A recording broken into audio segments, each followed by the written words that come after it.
We're very pleased to be joined by Hayley Moore. She's the VP of Hockey Operations for the American Hockey League. Hayley, thank you so much for the time. Wonderful to meet you. How are things going? Really good. So nice to meet you. Thank you for having me. But yeah, everything's going great right now and really excited to be in San Jose this coming weekend. Yes, we will be hosting you this upcoming Sunday for Hockey is for Everyone night. It's going to be an awesome celebration and somewhat of a microcosm on where the sport is going, the expansion of the sport, the growth of the sport, and how exciting I think the future is going to be on where the sport and the direction of the sport is going.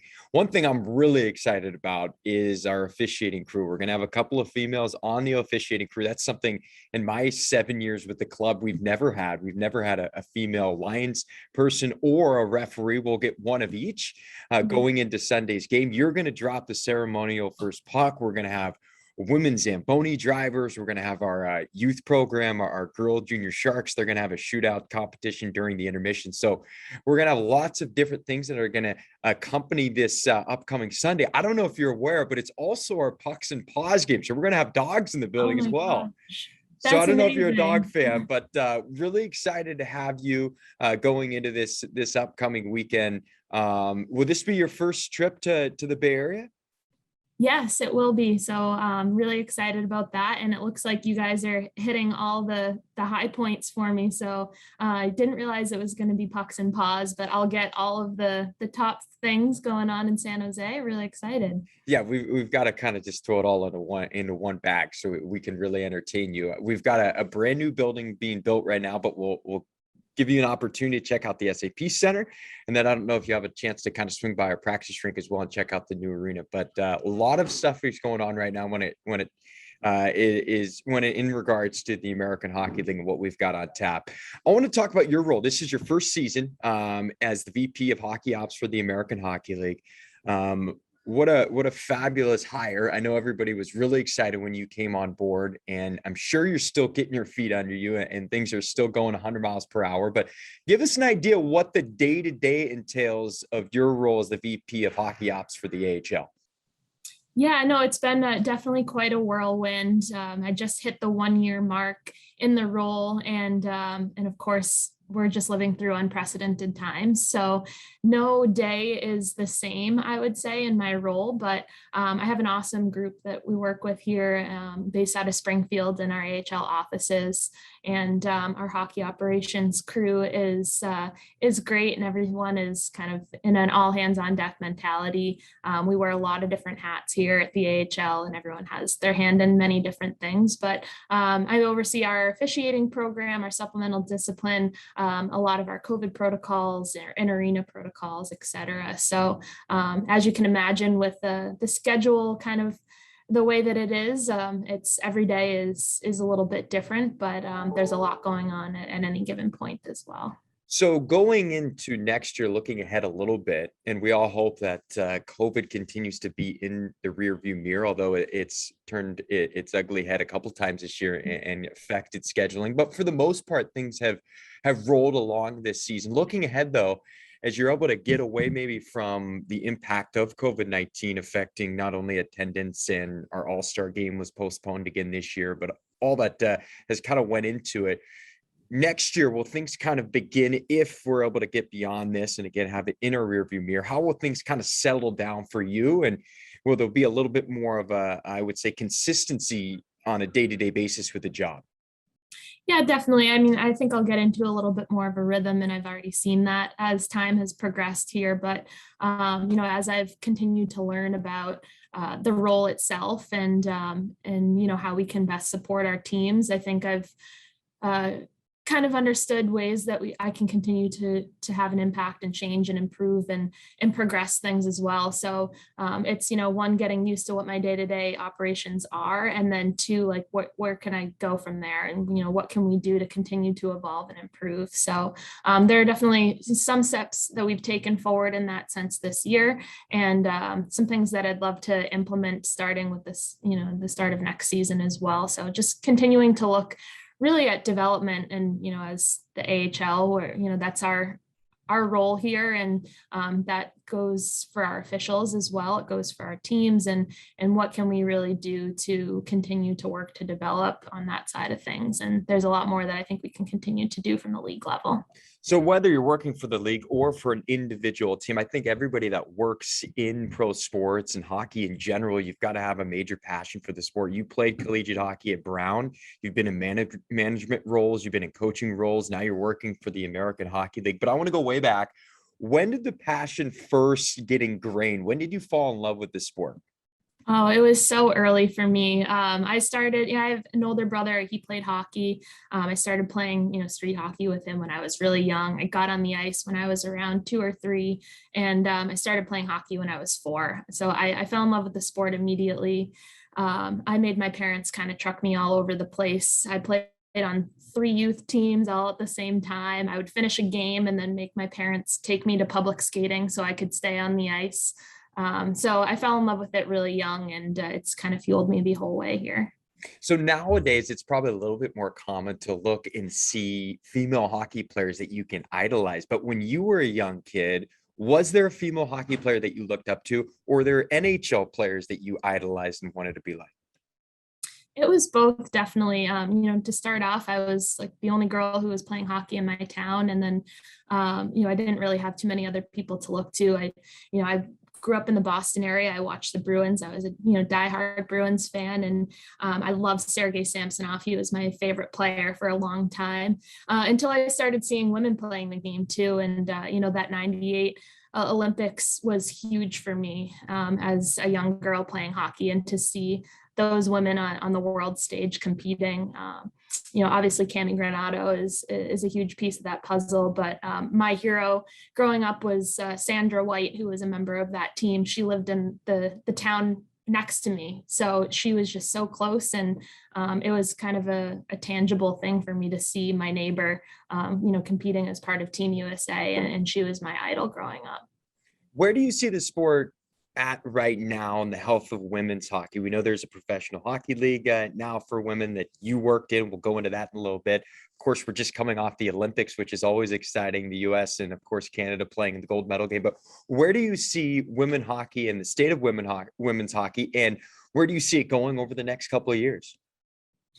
Yeah, it's so exciting to see the growth, the momentum right now, as you mentioned, coming off the Olympics. Like, the time is now for the sport to really make some big strides forward.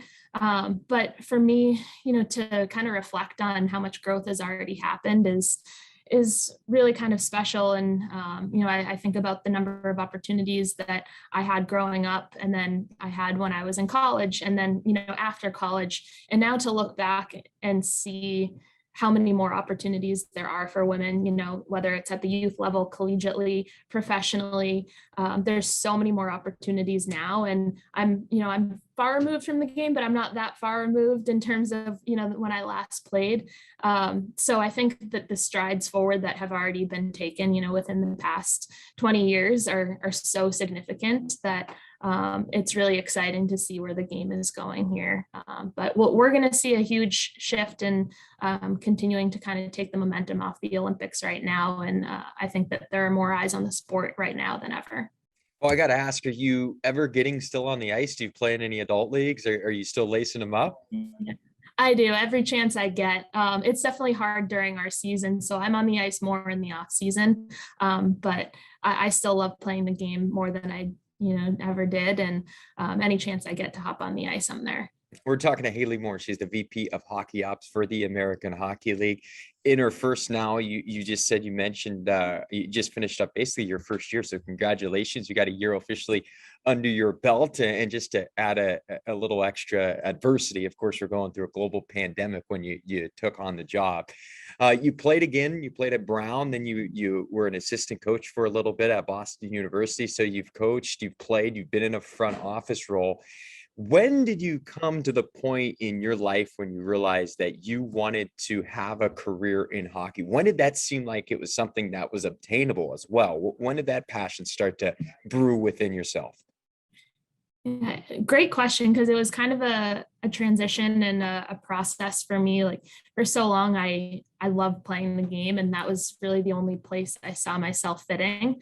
Even when I was in college, I was thinking like, oh, there's going to be somewhere for me to continue to play. Like I had my blinders on, and I didn't think that my playing career was ever going to end, even though deep down I knew it would. So it was kind of a transition for me to understand like what other opportunities really there were in the game. And I thought coaching was the only path. If you weren't playing, then you were coaching. And it's because I didn't see these opportunities. I didn't see women in operations roles or in management roles or whatever you may have. And that's why it's so important to have representation and for these doors to continue to open. So it was a little bit of a process for me. And as I mentioned, got into coaching, but I love the operation side of the game. I love learning about how all the pieces of the puzzle fit together. That kind of process happened a lot for me when the NWHL came about. And, that league being born really helped me understand where my strengths were. And it helped really develop me as a professional to have the experience as a general manager, as a team president, as a league deputy commissioner. I got that experience and really fell in love with everything behind the scenes.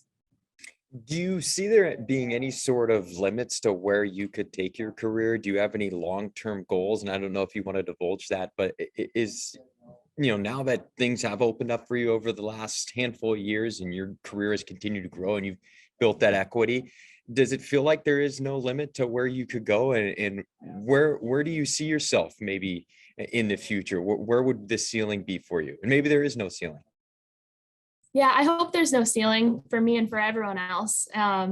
But each step of my career, I've kind of always tried to focus on where I'm at and just learning, to have as much of an impact where I am, to really embrace the position that I'm in and not look too far ahead. And that's really helped actually open doors for me that I didn't know existed. So I just try to focus on that, focus on the task at hand, building relationships, looking to have an impact, continuing to learn and push myself and then see what happens from there. So, I wouldn't say there's any one like lofty long-term goal. I want to continue to have an impact on the game, to serve the game. It gives me so much joy to be able to work in the game that I love. So wherever that road leads me, I'm excited to see, but also happy to just continue to be where I'm at. So what would you say would be the message to a young girl who's first getting into the sport, first falling in love with the sport, just as you did when you were a child? What would the message be to them if they have doubts that maybe there isn't a role for them in hockey and that it's just, for men? What would be the message to a young girl getting into the sport? Yeah, the biggest thing is just that you do belong. I think that there have been so many times in my life where people have told me that I don't belong. And my parents were so supportive from day one. They never questioned whether or not they should be bringing me to a hockey tryout or to applying to a school or whatever it may be. So you do belong, and there's really no limit to what you're capable of. So if you're passionate, just enjoy your time and pursue your passion, and the doors will open for you. We mentioned there's going to be a couple of female officials working the game on Sunday. What do you make of the hiring of 10 women as officials in the American Hockey League this past offseason?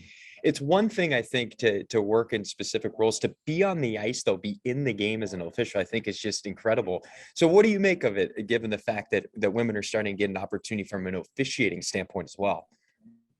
Yeah, I think when people see them on the ice, they're kind of blown away by their skill and their skating specifically. So I'm excited for those women to showcase that in San Jose this weekend. But I'm just so excited for them. They've earned the opportunity and been on the NHL's radar for a long time. They've been a part of the NHL officiating combine. They've done the training. This is their passion, and so I'm so thrilled to be able to support them and for young boys and girls everywhere to see them on the ice is so important as well. Well, I want to ask, you went to Brown Ivy League school. What was your major when you were attending Brown University? It was human biology. So was into the sciences when I was in school.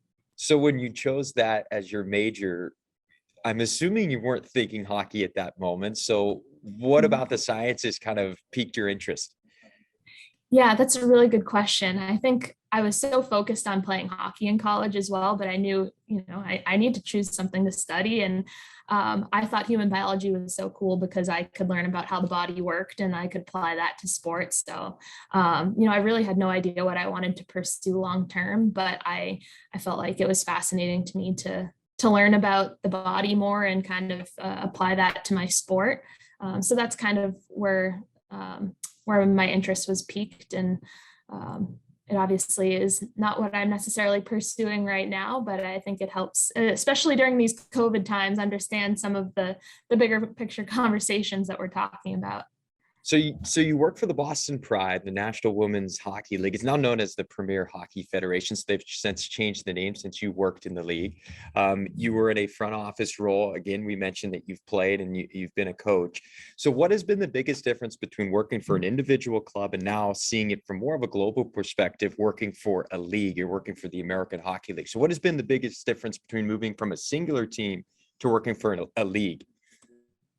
Yeah, the biggest difference at the league is obviously that you have a lot more people to worry about to a certain extent, especially, going from, for me, a 6-team league to a 31, soon to be 32-team league, essentially. There's just, there's a lot of different personalities, a lot of different things to manage. But I think coming from a team environment, I have a good perspective on, the struggles and challenges that our teams face on a day-to-day basis. And I try to have that perspective and maintain that perspective through my role at the league. But there's, I think a lot of similarities between working at the AHL and working at a women's professional league where, we don't have necessarily the resources that the NHL does, or, a league of that stature. And we wear a lot of different hats. And I think that working at the league level, you have to be flexible. You have to be willing to help in any different capacity and, just kind of be a tight-knit team here ourselves. Where do you see the American Hockey League? You mentioned we're going to 32 teams next year. We're going to go Coachella Valley into the mix so that the Pacific Division just continues to grow. We're still kind of working our way out of a global pandemic. But as you look at the league as a whole, where do you see the health of the American Hockey League at this point coming out of the pandemic and continuing to try to grow and get stronger moving forward? Yeah, I think we're just continuing to develop. Obviously, I hope that we keep adding teams on the West Coast, so I have warmer trips planned in my travel schedule. But no, I think across the board, just we're continuing to evolve. We're continuing to push the boundaries in terms of adding resources to our teams. Obviously, expanding playoffs this season is huge, and I'm really excited to experience that. I haven't gone through, a formal Calder Cup playoff series and really looking forward to experiencing that. But I think it's going to be great development for our players. More teams involved in playoff action is just, a great development opportunity for not only our players and our teams, but for our officials who I work closely with as well. So I think that there's just a lot of excitement ahead and of course the schedule unification going into next season as well. So I think we're continuing to work together as a whole and, obviously working to continue to develop everyone across the board. Yeah, I'm looking forward to the playoffs expanding as well because it gives more opportunity for teams to be in the mix late in the season. More playoff hockey. I think everybody will take it. Hayley Moore, we cannot thank you enough for the insight, telling us a little bit about your story. We look forward to meeting you in the flesh this upcoming Sunday for Hockey is for Everyone night at the SAP Center. Continued success, best luck down the road, and again, we look forward to meeting you. And thank you for the time. Thank you. I can't wait to be there this weekend.